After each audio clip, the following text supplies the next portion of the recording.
We continue now at the top of Daf Chav Vav Amud Beis in Meseches Nedarim. This is Nedarim Daf 26b. On the previous Amud, the Gemara was discussing the machlokas and the Mishnah between Beis Shammai and Beis Hillel.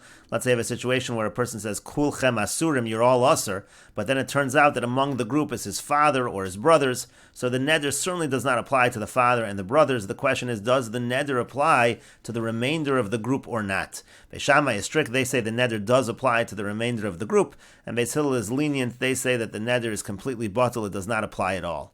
And there was a machlokas amuroim between Rabbah and Rava in terms of the scope of the machlokas between Beis Shammai and Beis Hillel. Rabbah is strict, and Rabbah says that everybody agrees, even Beis Hillel agrees, that if the person says, had I known my father was among the group, I would not have reformulated the neder at all. I would have still said kulchem, I would have just added an exception, I would have said except for my father. So in that situation, even Beis Hillel agrees that you have to be strict, and the neder still remains in place for the remainder of the group. The only machlokas, according to Rabbah, between Beis Shammai and Beis Hillel is, let's say the person says, had I known my father was among the group, I would have completely reformulated the neder. So in that case, Beis Hillel say that the neder does not apply at all. It is completely batel. And Beis Shammai say, no, it still applies to the remainder of the group. That was Rabbah's position. Rava disagreed. Rava was lenient, and he said, no, Beis Hillel say that it's always batel. The neder is always going to be batel. It doesn't matter if the person says he would have totally reformulated, or even if the person says the neder would have remained essentially the same. Still, according to Beis Hillel, the neder would be batel, and according to Beis Shammai was only strict in a situation where the person says that the neder would have remained essentially the same.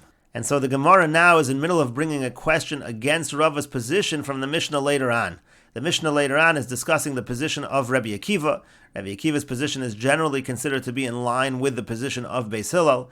And the Mishnah later on says, let's say a person says a konim that all of your property, a whole bunch of people, a konim that all of your property is forbidden to me. So if one of them becomes mutter, so all of them becomes mutter, the Mishnah says. But then the Mishnah says, let's say the person says a whole bunch of people, he identifies them, lazeh v'lazeh, so then it depends. If the first person becomes mutter, so then it all becomes mutter. But if the last person becomes mutter, so only the last person's property is mutter, and not the earlier ones, the earlier people's property still remains asur. And so the Gemara said, we understand, according to Rava, we can understand why, according to Rava, the Reisha, it would be mutter. You can say the Reisha is mutter because it's talking about a situation. Again, Rava is the one that's lenient, and we're talking about a situation where it was kulchem, even though it was not reformulated, even though the person says that I would not have reformulated the neder at all, still Rabbi Akiva would say mutter in that situation, just like Rava says within the position of Beis Hillel that it is mutter even in a situation of kulchem. But the Gemara now says Elo Seifa, but what about the end of that Mishnah? It does not mean really the end of the Mishnah, it means the middle case of the Mishnah. The Yomar Lozeh v'Lozeh. So you're going to have to say that middle case is the opposite situation. It's a case of Lozeh v'Lozeh, meaning you're going to have to say it's a situation where the neder is completely reformulated. But if that's the case, that middle case also we said everything is mutter, but Rabbi Akiva, is that only Rabbi Akiva? Amai pligi Rabbanan aleh. Why would the Rabbanan argue on Rabbi Akiva? V'amr divrei hakol mutter. But you, Rava, said that everybody agrees in a case of lazeh v'lazeh. If you're going to say that the end of that Mishnah is talking about a case where the neder is reformulated, so everybody should agree. Beis Hillel and Beis Shammai should agree that everything is mutter. It should not only be the position of Rabbi Akiva, and that's the question on Rava from the Mishnah later on. But the Gemara says, Amar le Rava, but Rava said back to him, Ula Rabba Rabbi Akiva minicha. But even according to Rabba is the one who has the stricter position. But is that going to work out well, this Mishnah, according to Rabbi Akiva? That won't work out either. In other words, even according to Rabba, who says that within the position of Beis Hillel, there is a distinction between when the neder is not reformulated and when the neder is reformulated. And Beis Hillel is only lenient in a situation where the neder is reformulated. So then still, let's work it out according to Rabba. Seifa b'may mukim lo. What are you going to say according to Rabba is the last case, the very last case in the Mishnah was a situation where we were strict, where we said that if the neder becomes mutter from the last individual mentioned, so his property will be mutter, but everything else will be asur. But the problem is, according to Rabbah within Rabbi Akiva, what is the case of the seifa?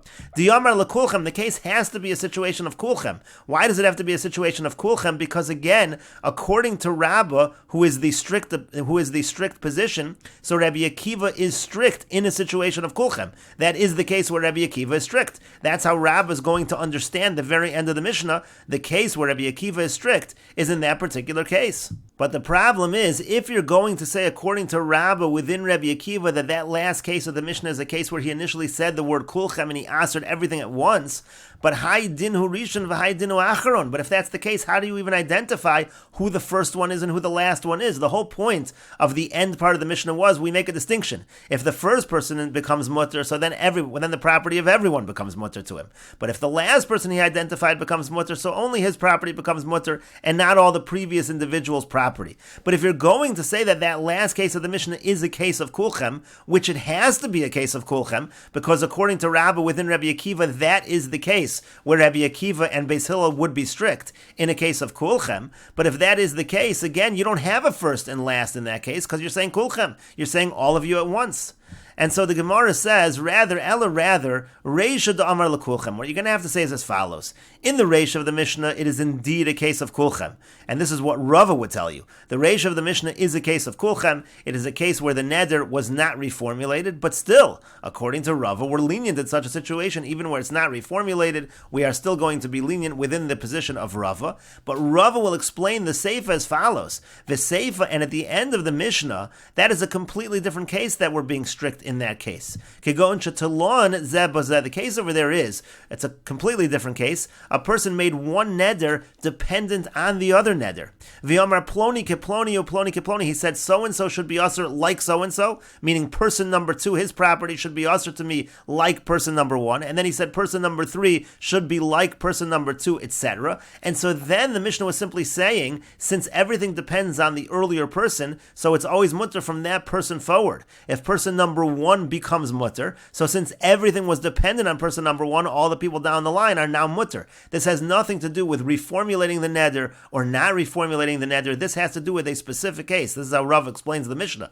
The very end of the Mishnah has nothing to do with whether it's reformulated or not. It simply is saying that if you have a series of nedarim on a bunch of individuals, this person's property is usher to me, and person number 2's property is usher to me like person number 1, and person number 3 like person number 2, so then in such a situation, ploni keploni, ploni keploni, so then we say again, if the last person's become mutter, everyone else is still usher. But if the first person becomes mutter, then everything becomes mutter. That's how Rava will explain this Mishnah. And the Gemara says, Dekanami, we have a proof to this as well. The Tanya, because we learned in a Brisa, some change this to the Tanan, we learned in a Mishnah, Hutter ha'im tsoi, it says if the middle person becomes mutter, hey man ulamata mutar, and so from him down is mutter, ulamala asur, and from him and above is asur, and that's exactly what we're saying over here. So again, the way Rava understands this Mishnah, in the beginning of the Mishnah where the Mishnah said it is going to be mutter, so Rava would say that's mutter even in a situation of kulchem. That was Rabbi Akiva and Beis Hillel's position, and Rabbi Akiva and Beis Hillel, they say that in a situation where the neder is not reformulated,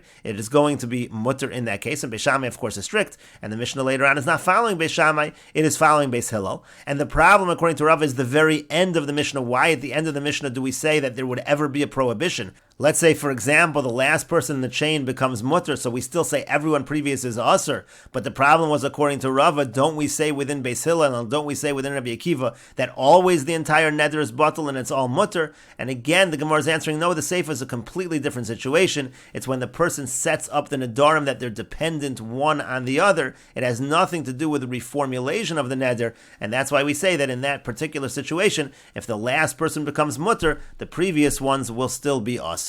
And the Gemara continues, Eisvei Ravada Barava l'Rava. Ravada Barava asks Rava the following question from the Mishnah later on. Konim botzel shani toim shahabotzel ralalev. Let's say a person says, I'm not going to eat onions because onions are bad for the heart.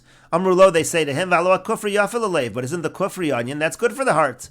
So hutter bekufri velo bekufri bilvad hutter ela bechola b'tzalim. So the Mishnah says, not only is he mutter to eat the kufri onion, he can eat all onions.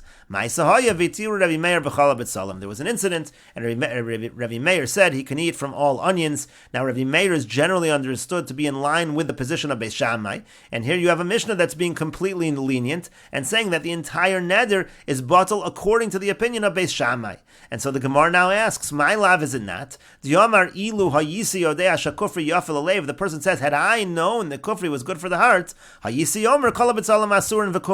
would have said all onions should be asur, but the kufri mutter, meaning I would not have reformulated the neder. It essentially would have been the same neder. I just would have had an exception for the kufri. And the problem over here is the Mishnah is saying that Beis Shammai is lenient in a case where the person would not have reformulated the neder. Nobody says that. Everybody agrees that Beis Shammai would say we should be strict, and Rabbi Meir would say we should be strict in a case where the person was not going to totally reformulate the neder.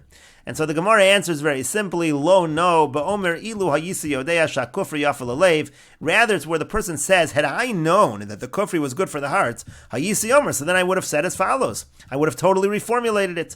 Batzel ploni uploni asur, and I would have said this and this onion are asur, the kufri mutter, and the kufri is mutter. It was a total reformulation, and again, according to Rava, if you have a total reformulation of the neder, not only does Beis Hillel say that the neder is completely mutter, even Beis Shammai say in that situation that it's mutter. And that's what the Gemara points out. Then for Rabbi Meir, alibud Rabbi Akiva, via alibud Rabbanan. According to that, Rabbi Meir would be saying something that is in line with both Rabbi Akiva and the Rabbanan, meaning in that case, everybody would agree, according to Rava at least, everyone would agree when you totally would have reformulated the neder, that it is completely mutter.